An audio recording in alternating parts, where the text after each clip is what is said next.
Number 10. Magneto vs. Uranus. During an X-Men Red tie-in issue for the AXE Judgment Day event, in a fight that lasted barely a page and a half, Uranus completely destroys Magneto. And I mean destroys him. And never mind Magneto, although that brief battle is something to behold, Uranus completely wrecks most of planet Araco too. Well, him and his army, but still. While Magneto would later on get some sweet revenge on Uranus, in the first fight the two have, Uranus manages to wrench Magneto's heart from his body, seemingly killing him, which was very shocking at the time. However, we later learn that Magneto manages to stay alive to fight another day by controlling the metal in his blood, controlling its flow throughout his body. So even without a heart, his blood can move and he can stay alive. Also, for those of you claiming that Magneto shouldn't count on this list because he's a villain, I'd say that lately Magneto's actually been pretty heroic, so it's safe to count him here, at least from my perspective. If you don't know what I'm talking about, then you need to read some comics, because there's some really good X-Men books happening right now. You are missing out, like X-Men Red. And friends, before we move on to this next spot, if you are loving what we do here at Top 10 Nerd, and you are like, oh my gosh, I wish they did this with like anime and manga, guess what? We do! And you can check it out over at Most Amazing Top 10 Anime. Number 9. Aquaman vs. the Death Kraken. I mean, this is definitely a one-sided fight, because in the end, Arthur has no chance but to basically give up. Or, well, I guess not give up per se, but to potentially sacrifice himself to defeat the enemy. Which makes it sound a lot more balanced than it is, but trust me, it's not that balanced of a fight. The Death Kraken is basically a giant cosmic kraken known as a space kraken. These beings roam the cosmos, devouring parts of, or in some cases, entire worlds. Kinda like Galactus, but more terrifying to behold because, you know, they're krakens. The Death Kraken has an intense hunger for death, and so wants to actually devour worlds, whereas its twin, the Flood, hungers for oceans. In order to defeat the Death Kraken, Arthur realized that he had no other choice but to enter the Kraken, allowing it to basically consume him whole, as he had the life force within him, the opposite of the death energy that the Death Kraken was sustained by. So he was like, that should cancel the other one out and I should be able to defeat it. Aquaman successfully did defeat the creature, but it is implied that it cost him his life to do so. And I mean, I can't see any other way that would have gone. I mean, look at that thing. The Death Kraken is massive and it's horrifying. It's gigantic. I mean, that feels just like a very uneven fight, just seeing those two beings together. Number 8. Batman vs. Wonder Woman. It just goes to show you that although Batman is super skilled, prepared, strong of body, mind, and will, it isn't enough to rival the might that is Wonder Woman. In Wonder Woman, the Hecate, Batman attempts to apprehend a woman wanted for murder, but is blocked from doing so by Wonder Woman, who is tied and bound to that woman, Danielle Wellies, who is called on the right of Hecate. Performing the ritual correctly means that Danielle has Diana's protection, in exchange for her servitude to Diana. However, not only does Batman fail to beat Wonder Woman in combat to get Danielle from her, but he also fails when he tries to also use the same ritual to get Wonder Woman's protection. Yikes! That's a pretty bad defeat right there. He's sort of like, alright, maybe I can do the thing, and she's like, you can't do it. You kinda suck at it, Batman, but so nah. Number 7. Joker vs. Simon. Yes, it is the Joker again, and guess what? He will appear later on as well. But I also hear you asking, Adam, who the heck is Simon? Exactly.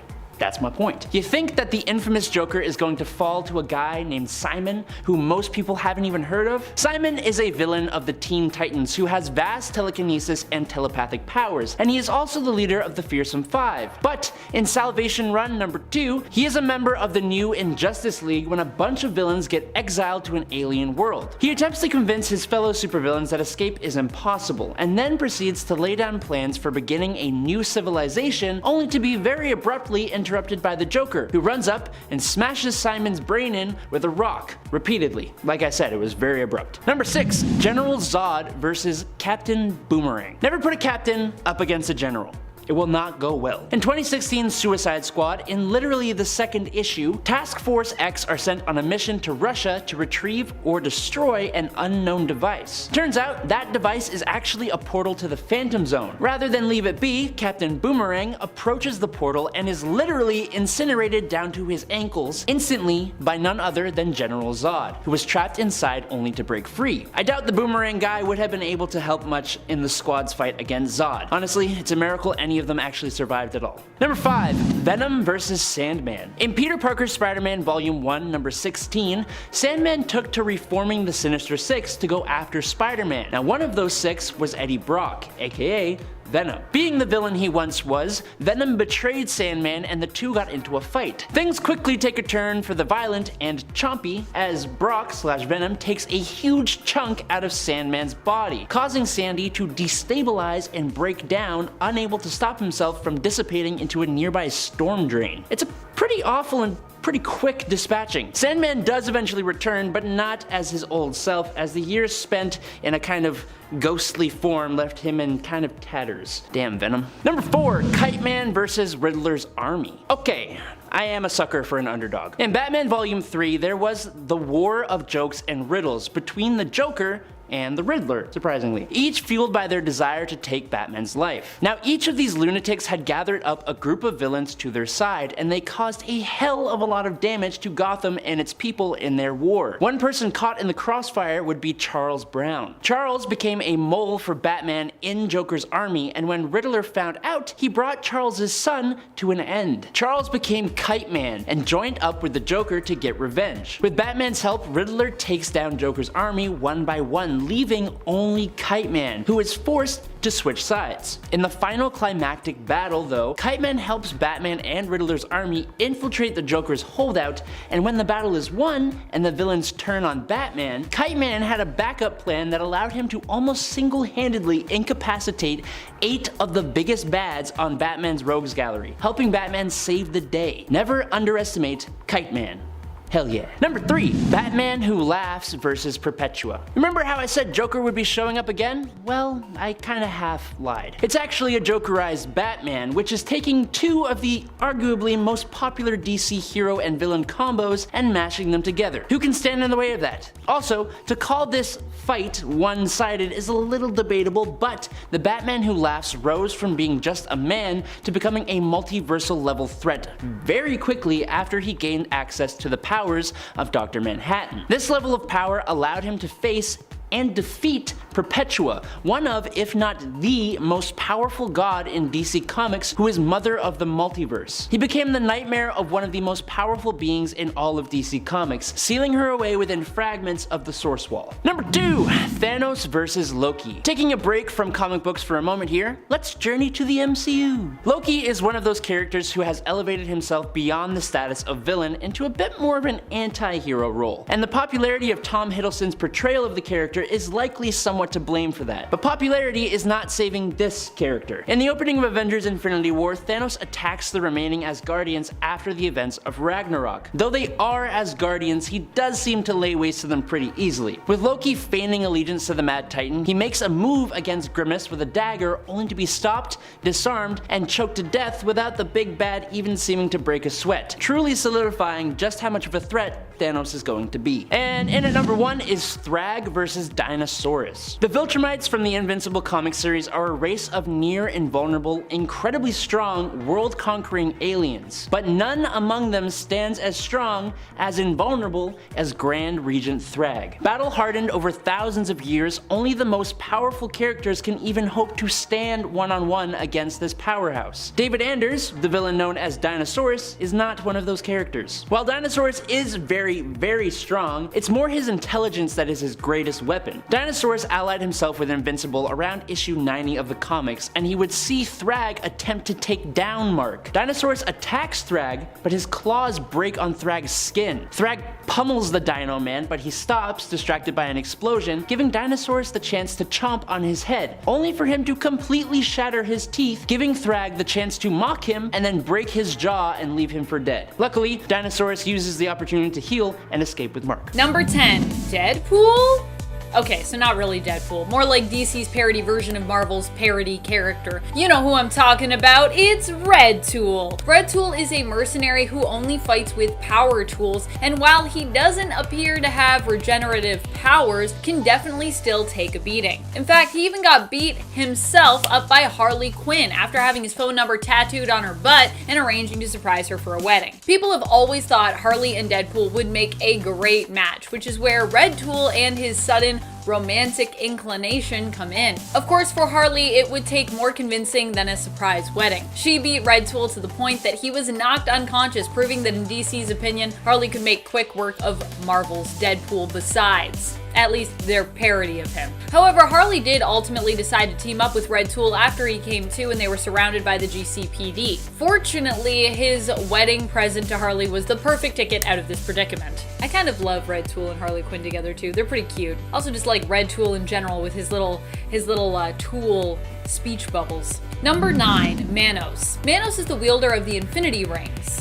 So yeah, you guessed it. He's a parody of Marvel's Thanos. But just because he's a parody doesn't mean he's not powerful. He still wields those super powerful rings and is super evil, leading to Power Girl to want to take him on when both she and Harley seek him out on their adventure together. While Manos is busy monologuing about just how epically he is going to destroy them both, Harley Quinn manages to steal the rings off his fingers without him noticing, and then accidentally kills him with the rings, to boot. She didn't know they were loaded, you know, so it's not really her fault there. Should this be possible? Probably not. Is it hilarious? You betcha. How did she even steal those rings without him noticing? That's what I want to know. Number 8, Lobo. In Injustice Gods Among Us, Harley Quinn is working some stuff out after Joker is gone and ends up stealing Lobo's flying motorcycle. This ends about as well as you could imagine, with Harley being chased all over by the crazy, overly violent parody of a tough 90s guy. Lobo having the power to regenerate and Harley Quinn being a normal human would mean you'd think that she'd never be able to beat him.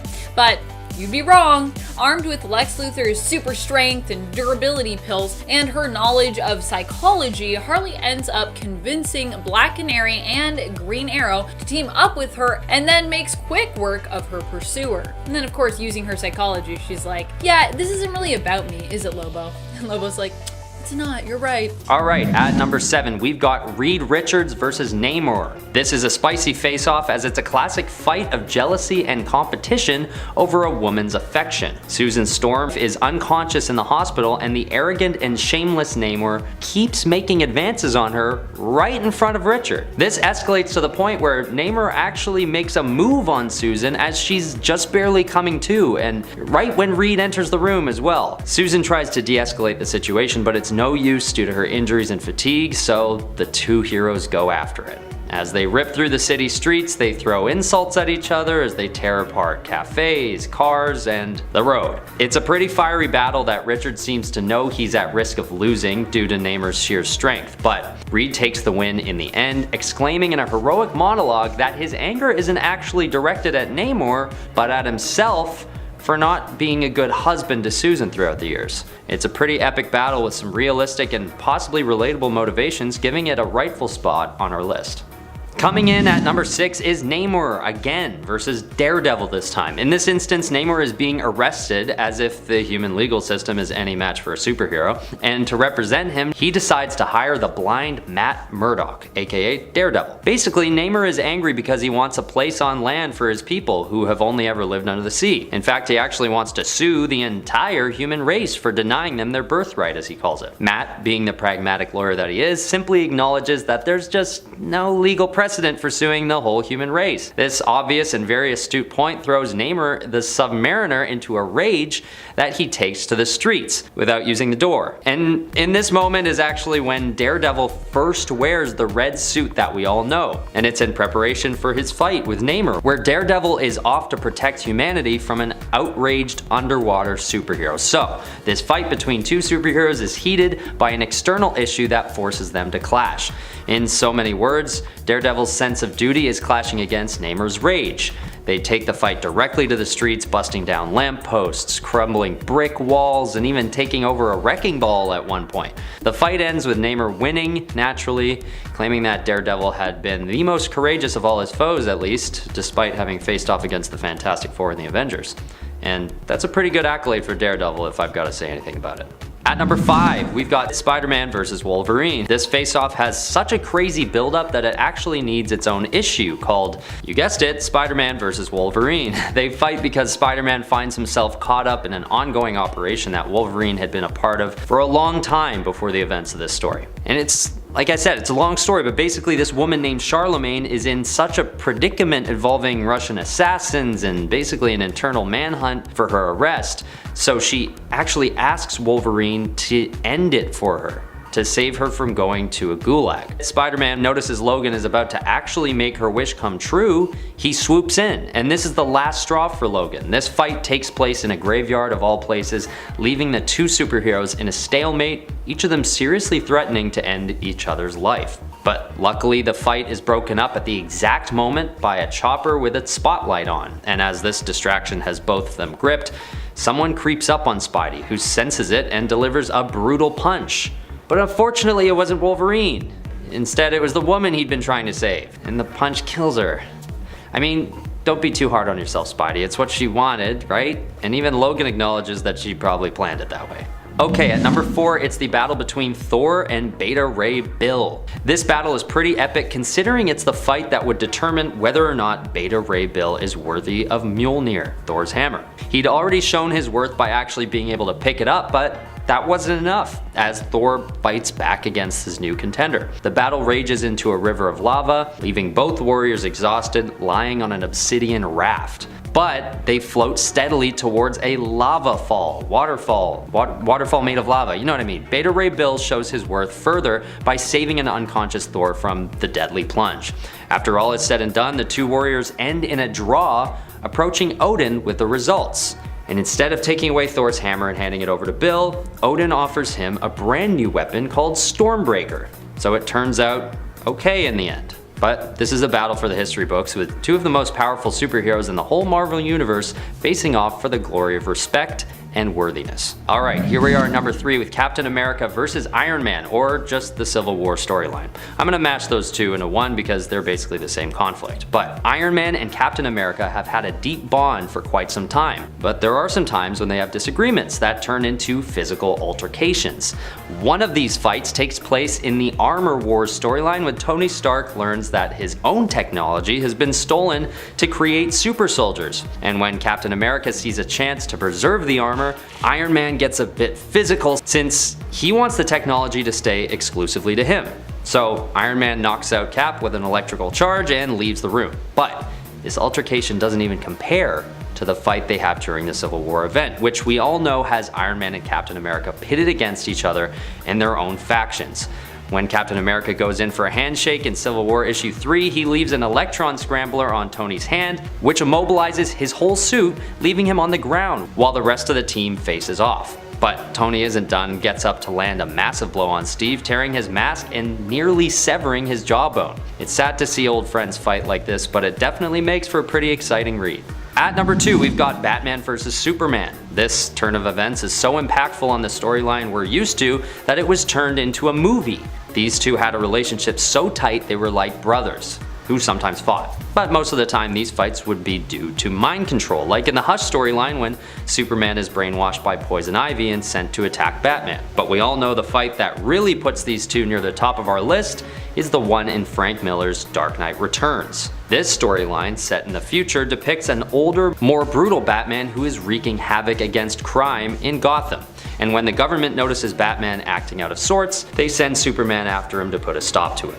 And this fight is epic. What really makes it cool is that you'd expect a human Batman to be totally outmatched by the Kryptonian alien Superman, but the matchup is more even than you'd expect. And it ends with the two in what seems like almost a draw. But that's where I'll leave it for the few of you who don't know what happens still. Needless to say, it's a pretty insane face-off, but I think it's fair to say that the world is better off with these heroes on the same side. Okay, finally at number 1, there's Avengers vs X-Men. This showdown has happened before this new event coming out soon, it just didn't involve the Eternals. And of course the context will most likely be different. But in the original Avengers vs X-Men event, the disagreements start with the two factions having opposing views on how to approach dealing with Phoenix Force. On one hand, the X-Men think the Phoenix Force will bring a rebirth to mutant species, a cause they have always felt very passionate about. But the Avengers are concerned that Phoenix Force will basically wipe out all life on Earth. When 5 of the X-Men are possessed by the Force, the battle then becomes more complicated, with this third team now involved. And what's good about this is that the Phoenix 5 then become a common enemy between the remaining X-Men and the Avengers, who start trying to take them out one by one. Eventually, it's just Cyclops with the Phoenix Force in him, and he basically gets turned into full-blown Dark Phoenix, putting an end to the fighting between the Avengers and the X-Men. Because you don't really have time to fight each other when there's a Dark Phoenix with a laser vision flying around. Number 10, Iron Man vs. Squirrel Girl. I love how even during Doreen Green's very first appearance, she earned her title of being unbeatable. The very first time we meet Squirrel Girl, she's attempting to impress Iron Man in the hopes of earning a place at his side as his sidekick. The crazy part is she successfully ambushed him too. During a test flight for his new collision avoidance radar, that's really what he calls it, Doreen jumps onto his flying suit of armor, with him inside. Unable to see except through digital readouts that appear on a visor he's wearing, he is successfully surprised and thrown off course. When Iron Man attempts to remove his visor, Doreen uses her tail to block his vision still. In the end, they both crash to the ground, and Doreen introduces herself as Squirrel Girl, explaining that she simply wanted to prove herself to him in order to earn a place as his pard, short for partner. Sadly, he turns her down, even though she did prove that she's pretty awesome, I think, in that issue. And friends, before we move on to this next spot, if you are loving what we do here at Top 10 Nerd, please head on down,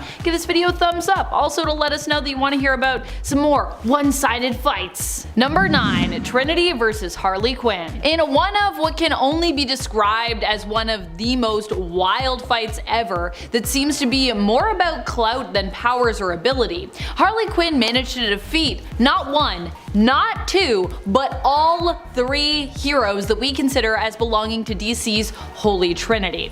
We're talking about Batman, Wonder Woman, and of course, Superman. When did this go down? During Heroes in Crisis. And how did Harley do it? By playing on the weaknesses of the heroes she was up against, and also utilizing Batman's utility belt, of course, which in and of itself generally is equipped with items needed to take down Bat's colleagues, because that's just how Batman rolls. It's like, I always got kryptonite on me though, just in case, you never know. Number 8, Jubilee vs. Wolverine. Sometimes heroes get slapped by other heroes. Slapped. Such a great onomatopoeia. In the case of Jubilee, this is what happened when Wolverine came face to face with her. Of course, this wasn't just normal Jubes, this was Jubes under the influence of the Shadow King. She was possessed by him, in fact. Initially, Wolverine baited her in by promising that he wouldn't hurt her. Wolverine says, in fact, "I ain't gonna fight you, Jube. I couldn't." But it turns out that that's a lie. Although he doesn't badly injure Jubilee, knowing she is not in control of herself at this moment, he does knock her out with a slap. A slapped, if you will. Of course, this wasn't a direct fight between the two heroes, as Wolverine was only doing this to protect others from Jubilee, and likely also to protect Jubilee from herself at this moment in time. At number 7, we've got Superman vs. Ultraman. Hailing from the Dark Earth 3, where many of the DC Universe's heroes and villains find themselves with completely different moral alignments, Ultraman is a selfish and twisted version of the Man of Steel who leads his world's crime syndicate rather than the Justice League. With kryptonite making him more powerful and his only weakness being the Earth's yellow sun, Ultraman stands for everything that Clark Kent is opposed to, and every time the crime syndicate attempts to invade the mainstream DC universe, you just know there's gonna be a long, drawn-out battle between these twin sons of Krypton. Coming in at number 6, we have the Pink Power Ranger versus the Ranger Slayer. Yes, the Power Ranger comic books have been going on long enough now that they've started to delve into alternate universe crossovers, and one of the most exciting new villains to result from this plot development is the assassin known as the Ranger Slayer. An alternate version of the Pink Ranger Kimberly, the Ranger Slayer was born after the deaths of the Red and Blue Rangers led to this Kimberly's bow being corrupted with dark energy. The second she picked up her weapon, she was corrupted into a new villain known as the Ranger Slayer, a villain that couldn't even be defeated by her normal universe self, but had to be freed from her dark spell by the real Kimberly shattering her corrupted bow.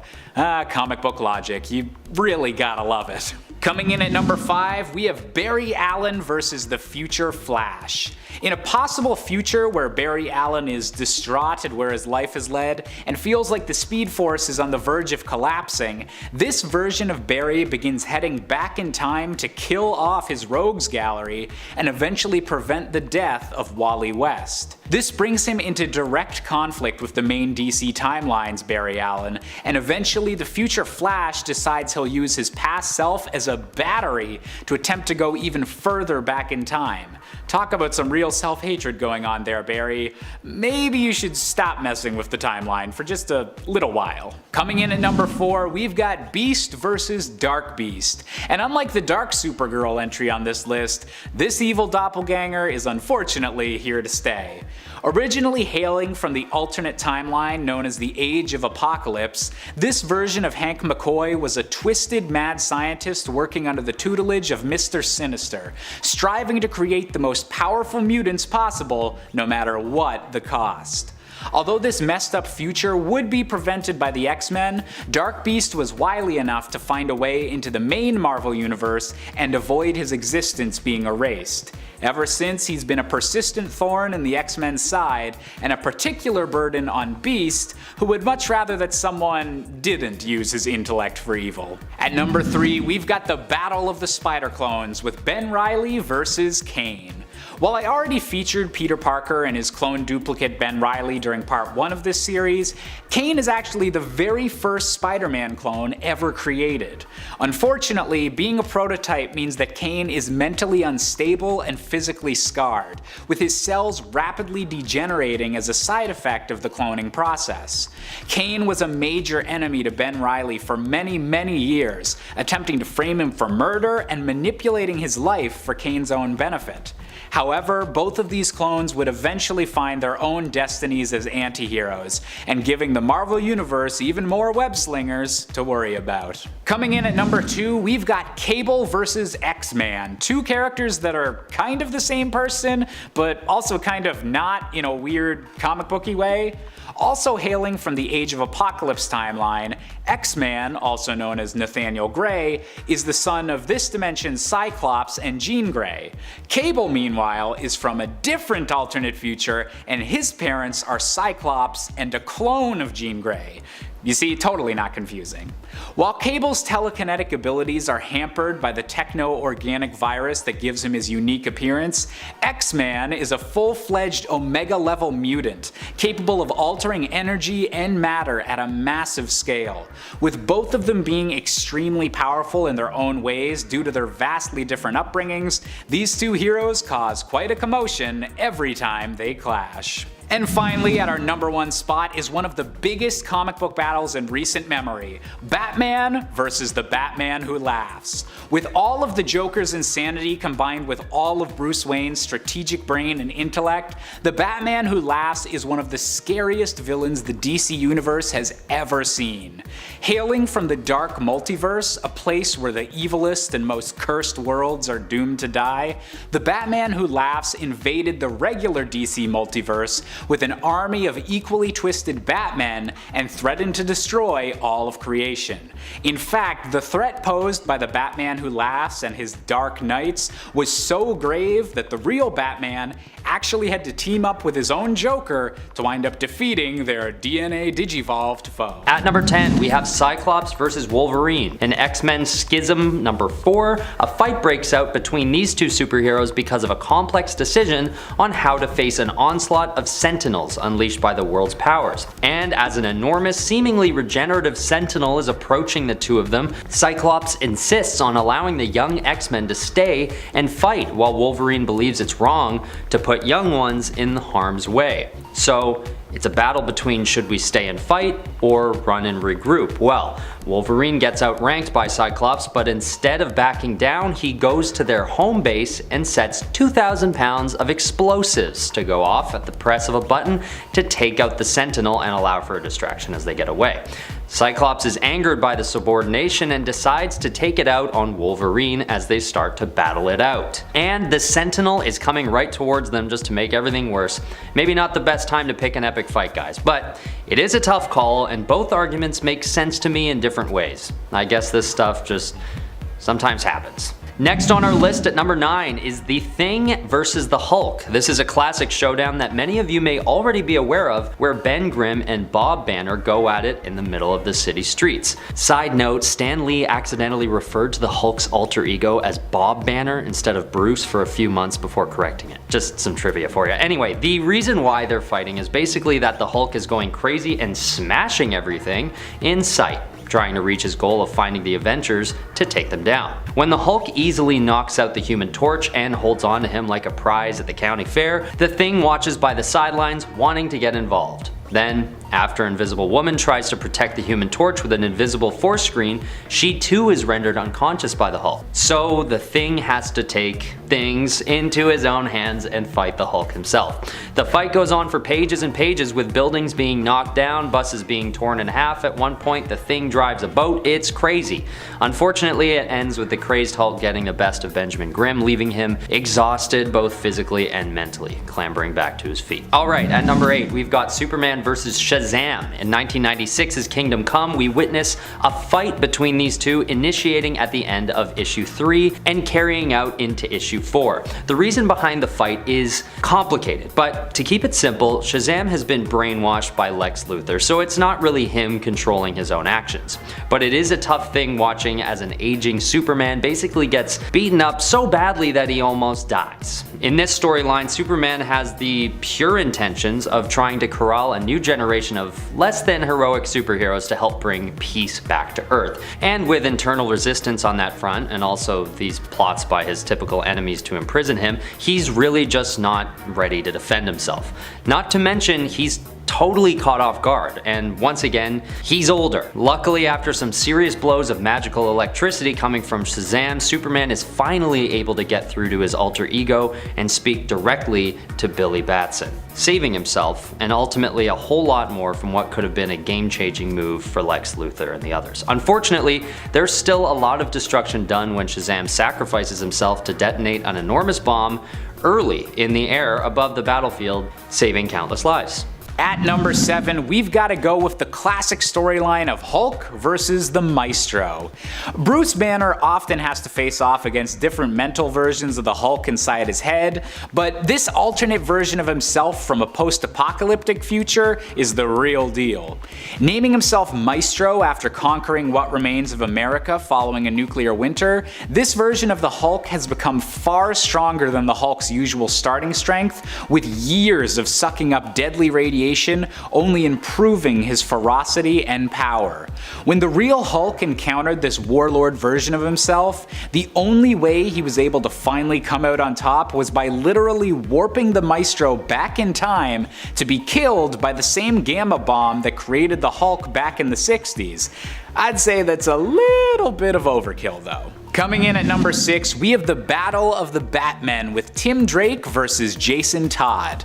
Now, the many Robins of the DC universe are no strangers to occasionally squabbling amongst themselves, but when both Tim Drake and Jason Todd are dressed as Batman and beating the hell out of each other in the middle of the Batcave, well, that's just dramatic enough to earn a spot on this list. During a period of time in which Bruce Wayne is believed to have been killed by Darkseid, Jason Todd had taken over the cowl and cape and become a much deadlier Dark Knight.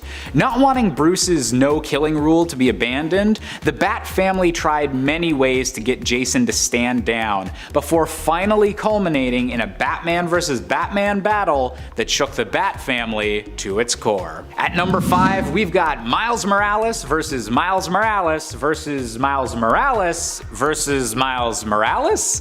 That's right, it's a 4-way battle this time, as just like the original Spider-Man, Miles Morales wound up getting his own clone saga.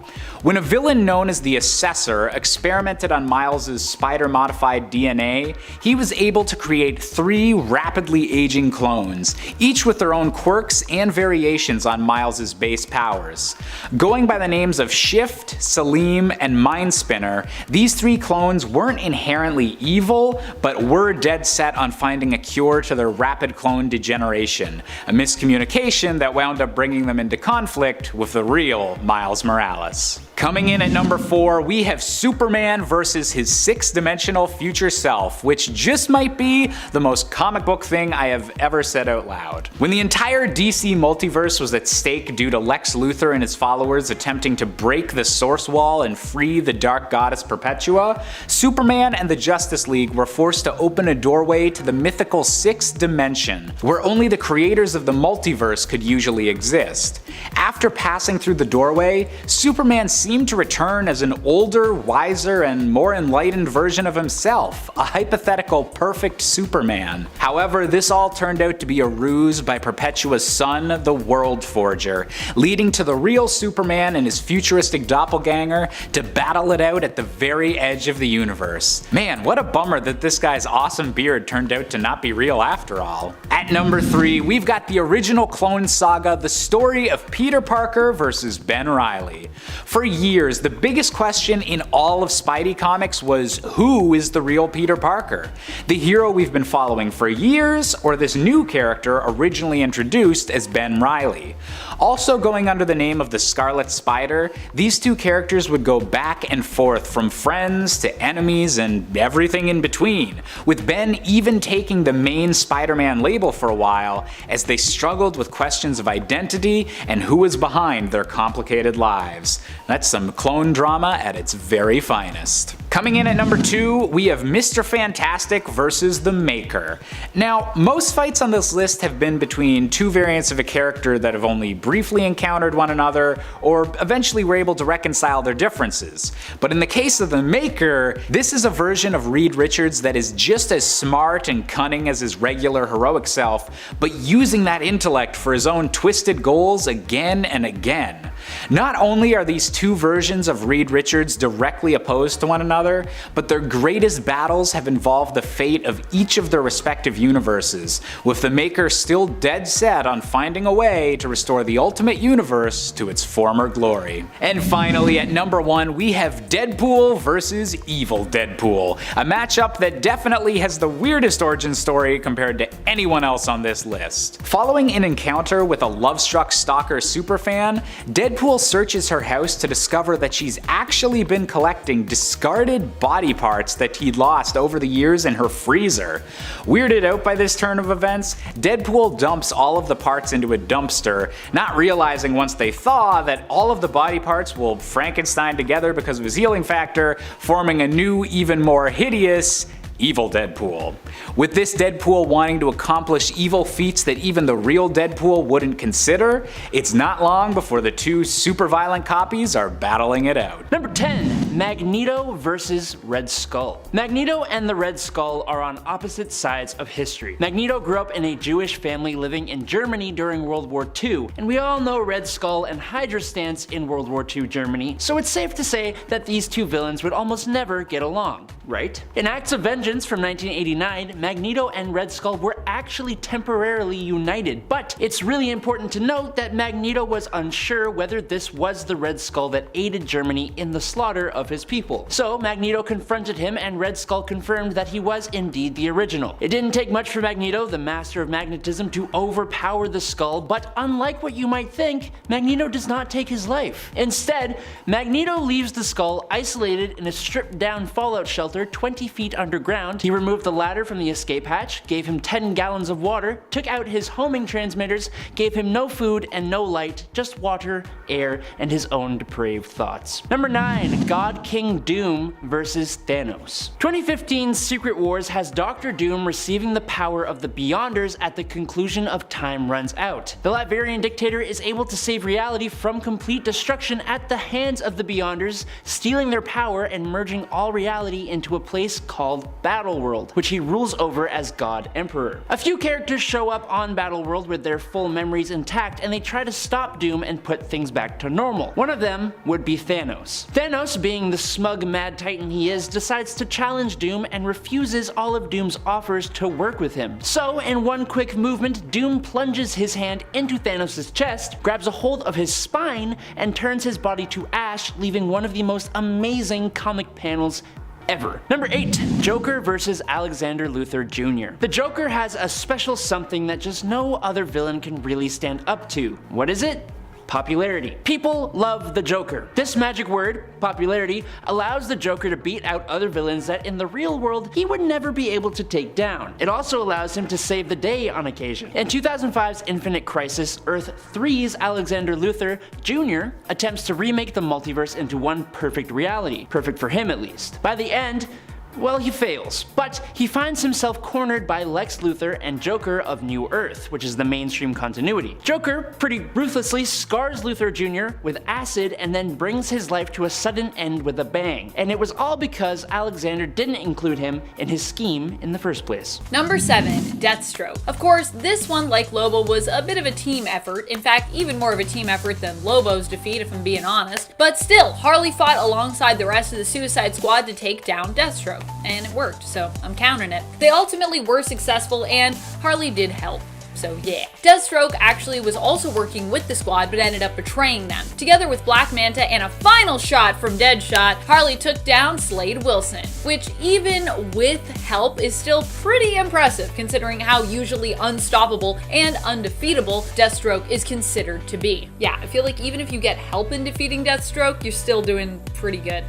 If you can do it. I couldn't do it with help. I don't know, maybe unless like Superman was helping me? Number 6, Ulysses Highwater. Ulysses was Hell's very own bounty hunter who pursued Harley after she managed to break out of her own personal circle of torment in the steamy underworld. I don't know why I called it a steamy underworld, because it's hell and it's not nice. I feel like steamy makes it sound a lot nicer than it actually is. She was back with her crew, the Quintets, and while Ulysses was a powerful demon who wielded guns and magic smoke and magic bullets, Harley found a way to outsmart him. I just love that this is more often than not Harley's tactic. In a typical psychologist play, she simply found a bounty that Highwater craved more and used it to manipulate him. He caught her, but she found a way to manipulate her tormentor, Petite, and then get back to Ulysses to offer him the bounty of his dreams so that she might escape his ire.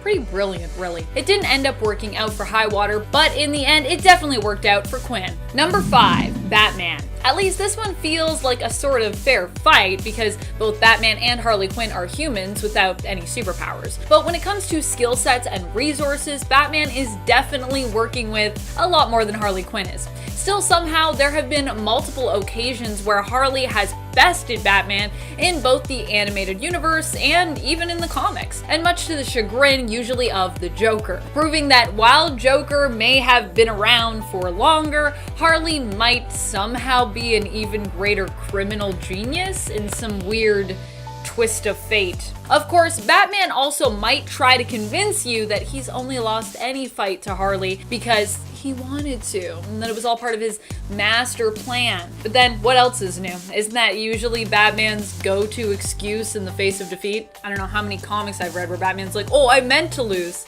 It's all part of my master plan. Okay, Bruce. Of course, if you still feel like this is too,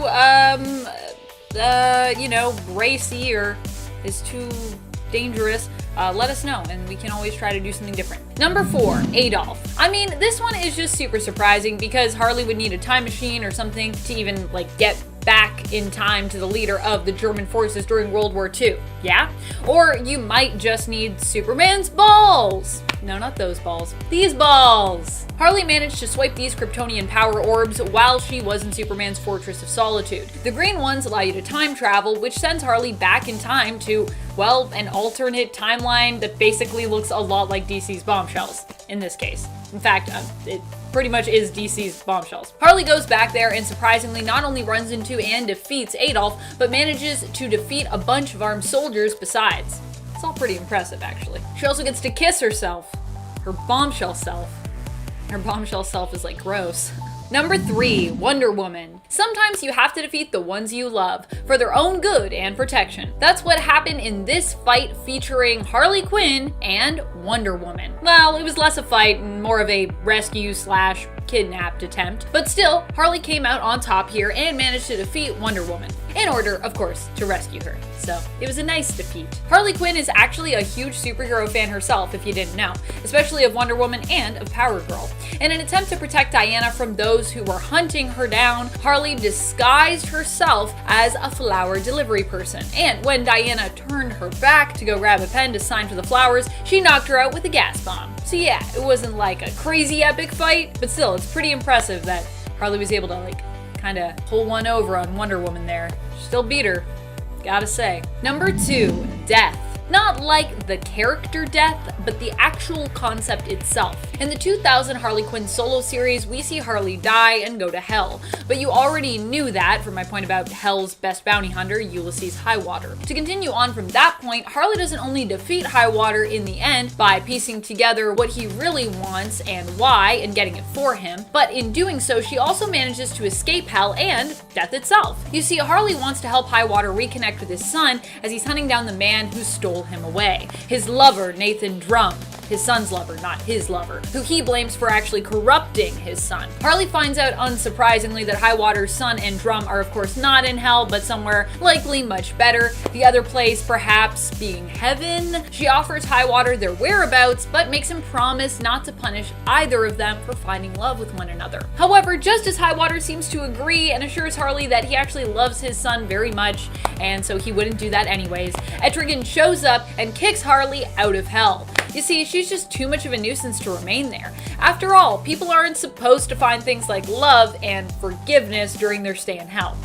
So yeah, he rhymes her the heck out of there, and then squeezes Loot Harley. He's like, you're too annoying. The Ballad of Harley Quinn. Number 1, the Trinity. Harley Quinn has not only managed to defeat all of those superheroes individually, but even managed to defeat them all together, what we refer to as the DC Holy Trinity of superheroes. In Heroes in Crisis, she manages to make quick work of them, using them against one another. She gets close enough to Diana, hugging her and confessing that she was not the one to blame for the tragedy at Sanctuary, so that she can get her hands on her lasso of truth. Haha. She then uses that to tie up Batman, threatening to break his neck with the lasso while using it to question him. She asks him if he has anything on him that, could be used against Superman. And paranoid old Batman, he definitely does. He has a bit of kryptonite in his belt, he tells her. She takes that and uses it to defeat Superman, taking off and escaping before anyone is able to do anything. Honestly, I'm actually really surprised that Wonder Woman didn't really do more here, because I feel like Diana definitely had the opportunity.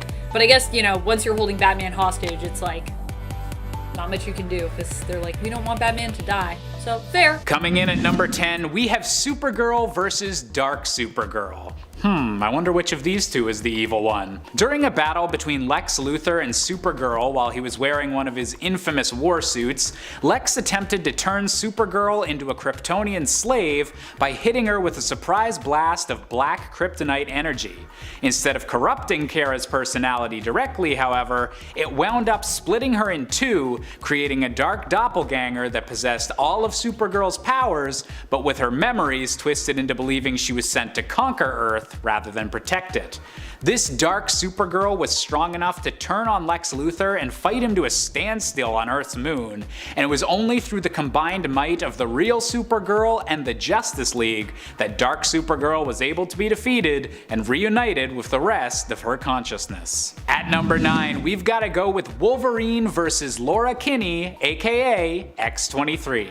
Following many failed attempts to revitalize the Weapon X project that wound up giving the original Wolverine his adamantium skeleton, the project shifted direction to attempt to clone Wolverine directly. Unfortunately, 22 failed attempts later, the scientists involved realized that the Y chromosome in their genetic sample was damaged. Thus, a female clone labeled X-23 was finally successfully born. This clone would have an extremely traumatic childhood, as she was molded into the weapon that the project wanted her to be, and would eventually finally battle with the original Wolverine outside of the X Mansion. And while this clone would eventually take up her own name of Laura Kinney, and even take up the Wolverine mantle as a new hero, we'll never forget when Laura and Logan first clashed claws. Coming in at number 8, we've got a mental battle of the Goliaths with the Incredible Hulk versus Devil Hulk. Deep within the recesses of Bruce Banner's mind, a Hulk personality representing all of his hatred and self-loathing is locked away, desperately searching for a way to access the real world, as many other Hulk personalities have done in the past. During an incident in which Bruce and his Savage Hulk and Joe Fixit personalities ventured within his own mind, it took the combined might of all three of them to prevent the Devil Hulk from escaping and becoming an unstoppable monster in the real world. world. Number 7. Shazam vs. Superman. Shazam vs. Superman is a fight that everyone is always eager to know about when it comes to who ends up on top, who will win. They're so similar, but so different. Multiple times, the person who has won has actually been Superman though, despite his weakness to magic, specifically Shazam, or as he was once known, Captain Marvel's magic lightning. Despite this, Superman has before used Shazam's own lightning against him though, putting him in the way of it and thereby transforming Shazam back into his kid form of human boy Billy Batson, proving that sometimes it's not necessarily about power, but instead all you need is the right technique or course of action to turn a fight. I think that's personally why I would always feel like Superman would usually win that fight, because I feel like Superman, he's just got the know-how a little bit more than Shazam does. Experience, you know, experience. Number 6. Gambit vs. Wolverine. Although this might not be as satisfying for our editors here at Top 10 Nerd, sorry editors, this one comes to us from the Wolverine podcast series, really in essence a serial radio play, so not a lot of images, but there's lots of images of Wolverine and Gambit that exist, so hey. For this one, I am talking about Wolverine the Lost Trail. By the way, if you haven't listened to either The Long Night or Lost Trail, I highly recommend both. They are both very well cast, produced, and with a great story. And if you ever wanted to picture Richard Armitage as Logan, you can do so here, as it's his voice you're going to be hearing in this role. In the episode Greenhaven is Everywhere, the penultimate episode for this story, Logan frees himself from Jason Wyngarde's control, only to face a still mind-manipulated Gambit. While Gambit attempts to convince Logan with the words that joining Wyngarde's Greenhaven is the right thing for him to do, Logan of course refuses to hear it. He's not about the mind control right now, he's not feeling it. As a result, Gambit pulls out his cards and tensions begin to rise. The two actually circle each other, which you can hear reflected in the audio dialogue if you happen to be listening with headphones on. And in the end, when Logan decides the only way out of this is to take out Gambit, Remy goes for his bow staff. He's like, I don't even need my cards, I just need my bow staff. Not true in this case. Logan quickly cuts his staff in half. Gambit then asks Logan if he'll be cut in half next, to which Logan responds, nope, if I can't get through to you with words, pausing to punch him in the face before adding, fist to the face should do it. Which it did, so true. Number 5. The Justice League vs. Perpetua. Sometimes when it comes to one-sided fights, it's about heroes smacking down other heroes, or heroes smacking down villains. But in this case, it's about a whole team of heroes who got destroyed by a single villain. Though to be fair, this villain is also kind of like woven into the fabric of reality, as it is understood not just in the DC universe, but beyond that, into the DC multiverse, and even kinda beyond that. During the events of Death Metal, Wonder Woman faces off with Perpetua earlier on, and could have stopped her, but when Perpetua first explains the true nature of anti-crisis energy, which Wonder Woman needs to use to defeat Perpetua's crisis energy, Wonder Woman is hesitant to use the anti-crisis. During her hesitancy, Perpetua and Batman Who Laughs destroy reality, rebuilding it with crisis energy in Perpetua's image, unleashing the dark multiverse, with Batman Who Laughs later in turn betraying Perpetua. Justice League loses, with Batman, Wonder Woman, and Supes all being given a new horrible place in this dark world. While this loss is shocking and intense, later Diana does become willing to unleash the anti-crisis energy after understanding the cost of it and deciding that although it's a pretty scary change, it's still better than, you know, Perpetua's and Batman Who Laughs' way. So it's a temporary loss, but still it was quite a dramatic one, and we got a lot of cool alternate versions of characters, so yay! Number 4. Doctor Doom vs. Squirrel Girl. In the same issue that Squirrel Girl handily defeated Iron Man, although he remained unimpressed with her, Squirrel Girl also takes on master villain Doctor Doom and once more proves her mettle as an unbeatable superhero. Here it was Squirrel Girl's ability to communicate with squirrels that allowed her to defeat Doom, causing him to abandon his own ship. I kid you not. I also love how Doom, I feel like, still sees this as a victory in his mind. Also, I bet Doom would say this was a Doombot. I don't know if this has been retconned to a Doombot yet, but I could see Doom saying that. Basically, Doreen Green has been an unstoppable force since day one, as Marvel Superheroes number 8 from the 1990s is actually her first appearance, if you can believe that. Number 3. Batman vs. Bane. Probably one of the most famous fights in comic book history. In this fight, Batman is brutalized by Bane. Bane ends up escaping Arkham and decides to see, you know, how much havoc he can cause. When Batman ends up overwhelmed by the hordes of recently escaped criminals swarming the streets, Bane Wolverine takes this as an opportunity to strike. Run down and exhausted after a night of non-stop fighting at this point, Batman is easily defeated by the villain, who famously breaks Batman's back over his knee, which, you know, we have that awesome page of that awesome cover. Ouch.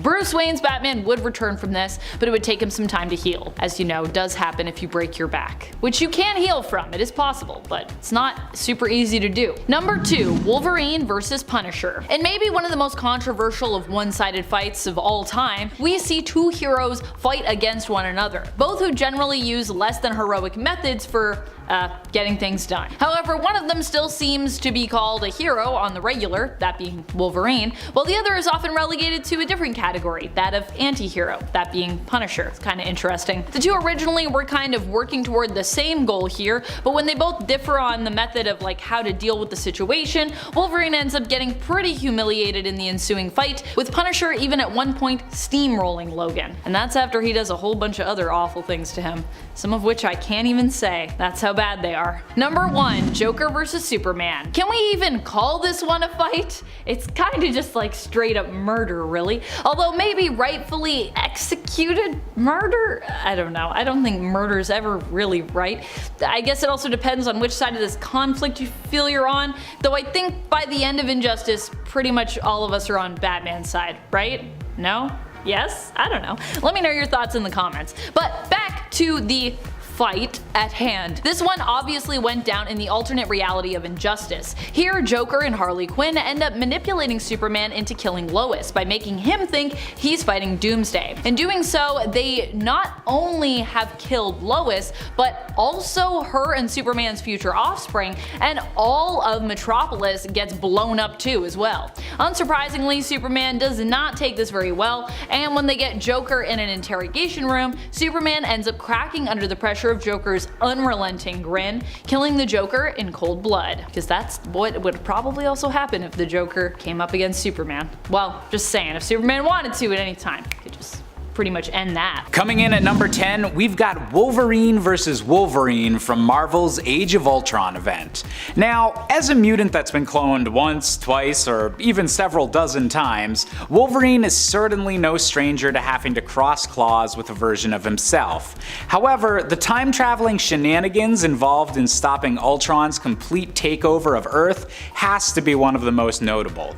After making the incredibly difficult decision to travel back in time and kill the creator of Ultron, Hank Pym, Wolverine found out that the new Pymless future he'd created was even worse than the one he'd left, and was immediately attacked by this apocalyptic future's version of Wolverine. Then again, considering the entire reason this version of Earth was now destroyed was partially due to a war with the Skrulls, we can maybe understand why the future Wolverine would be a bit suspicious of any newcomers. At number 9, we have our very first clone of the list, with the battle between Thor and his cyborg copy, Ragnarok. During the events of Civil War, the real Thor was presumed dead after saving Asgard from destruction.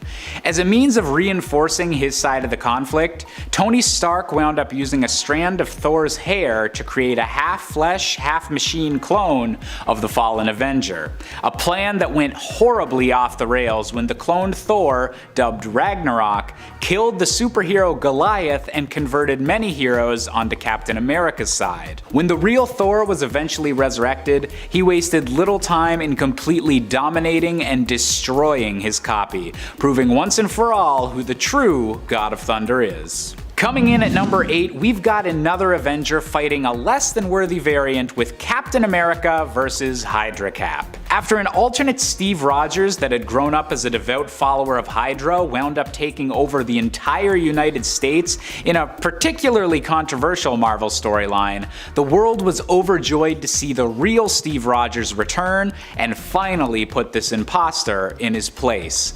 Literally bursting forth out of a shard of the cosmic cube, the true true Steve Rogers was able to fight back against this twisted version of everything he stood for and eventually break his armor down with a little help from the worthiness deciding Mjolnir. Number 7. Emma Frost versus Professor X. A lot of people think of Professor X as one of the strongest telepaths in the world, and he is, but he's not the only one. And although Emma Frost generally takes second place to the likes of her rival, colleague, and frenemy, Jean Grey, she can actually hold her own against Charles as it turns out, especially when she's smart enough to bait him into a trap, which, you know, Emma, she's a very smart gal. This so happens when Charles attempts to take control of Cyclops' mind to see if there's anything of Nathaniel Essex, Mr. Sinister, left in there. At least that's what he claims anyways. Emma sets a trap in Scott's mind, with his permission of course, and when Charles attempts to probe further, he basically sets off that trap, unleashing Emma. Emma is then able to take full control, having been biding her time wisely by setting up blocks and failsafes so that she can basically call the shots and take over Charles's mind, as she attempts to search Xavier's mind for the same thing, any trace of Sinister, and also torment him somewhat while doing so, as Emma says to Charles, "At the risk of sounding vulgar,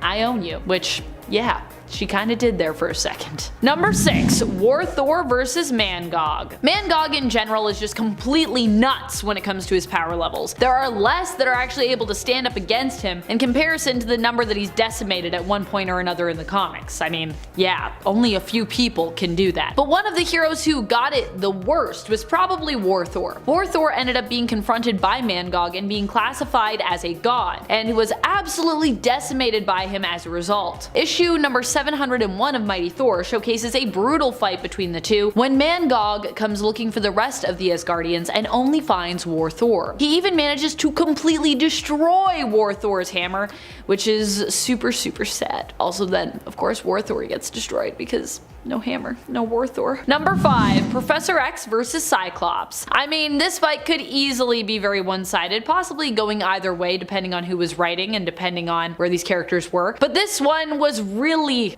one-sided because it ended in death. Charles's death. Professor X died in the raging fire of Scott Summers' Phoenix. During Avengers vs. X-Men, Cyclops became one of the chosen Phoenix Five after Iron Man, while attempting to destroy the Phoenix Force, split it into 5 instead. Cyclops becomes the last of the 5 left with the power though, and it becomes too much for him, corrupting him. Professor X, at this time a pretty hated dude, as revelations of all the awful stuff that he'd done in the past had come to light in recent years, attempts to talk his star pupil down. But Cyclops is not gonna hear it, pissed at Xavier, and rightfully so to be honest, although this may have not been the best timing for him to do this. Psych refuses to give in to Charles's control and simply straight up kills him in response, as he could do because he has the Phoenix Force. So I mean, I guess Charles was like, I can win this, I got like emotional things I can use. No, didn't work. Phoenix says no. Number 4. The Fallen One versus King Thanos. This fight is literally described as one-sided in the comic it appears in itself. This one comes to us from the alternate reality where Thanos wins in issue number 17 of the 2016 Thanos series. With this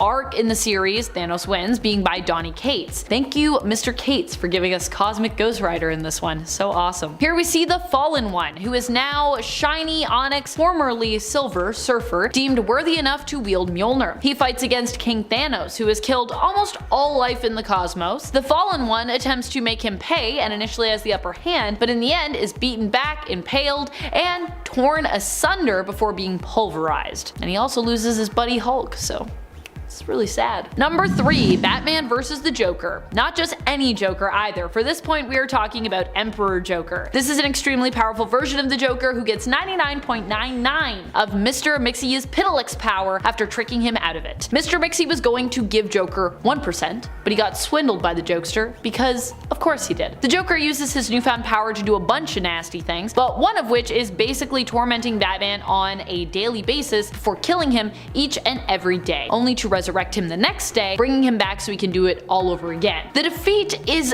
actually so traumatic for Batman that eventually, when Superman does find a way to beat the Joker, restoring the world to normal, Superman is actually forced to take Batman's memories of the daily torment from his mind. Otherwise, Batman would have been unable to operate as a hero, or really a person, as that entire experience broke him. Also, you know something's bad when it breaks Batman. He's a pretty unbreakable guy normally. Number 2. Green Lantern versus Batman and Robin.